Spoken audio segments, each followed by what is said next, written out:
जय महाराष्ट्र मित्रांनो, आजचा आपला हा व्लॉग खूप खास आहे आणि आध्यात्मिक आहे। आज आपण निघालो आहोत रायरेश्वर किल्ल्यावरून पवित्र ज्योत घेऊन येण्यासाठी, जी आपण कोंडवे येथील श्री भुलेश्वर तरुण मंडळ येथे आणणार आहे। थोडंसं पुढे भोर मध्ये गेल्यावर मग आम्ही सगळे चहा प्यायला थांबलो। म्हणलं बाकीच्या मागच्या गाड्या येऊस तर आपण चहा पिऊन घेऊ। त्यानंतर आम्ही सगळे थांबलो तिथं। त्यानंतर मग आम्ही पोहोचलो किल्ल्यावरती पोहोचलो। आम्ही सगळे बाकीच्या गाड्या येऊस तर वाट बघत होतो, ते जरा रस्ता चुकले होते।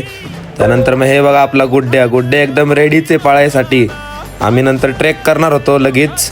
त्यानंतर मग आपल्या बाकीच्या गाड्या पण आल्या। हा बघा आपला कृष्णा दादा पण आलाय आणि पप्पू दादा पण आलाय। त्यानंतर मग आपण ट्रेकिंग करायला चालू केलं। ट्रेकिंग करताना एवढा काय अवघड किल्ला नाहीये मित्रांनो, फक्त जरा चढ आहे, त्यामुळे जरा जपून चढावं लागतं। त्यानंतर आम्ही पोहोचलो किल्ल्यावरती पोहोचलो। आम्ही मंदिराच्या बाहेर बसलो होतो थोडा वेळ, म्हणलं थोडा वेळ जरा मंदिराच्या बाहेर बसून घ्यावं। त्यानंतर मग आम्ही मंदिरात आरती वगैरे करून घेतली। आपला पप्पू दादा आरती करत होता। त्यानंतर मग आम्ही गड उतरायला घेतलं। गड उतरता जरा जपूनच उतरत होतो। उतरल्या आपले थिंकर वेबचे ओनर हर्षिल दिसले।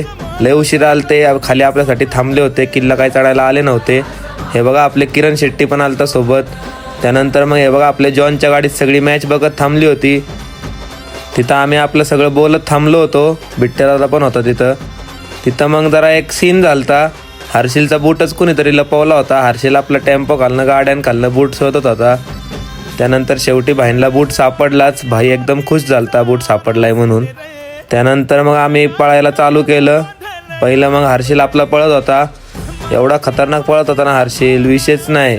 हर्षिल पूर्ण 1.5 किलोमीटरचा मानकरी आहे। त्यानंतर मग थोड्या वेळानंतर मग मी पण पळायला चालू केलं।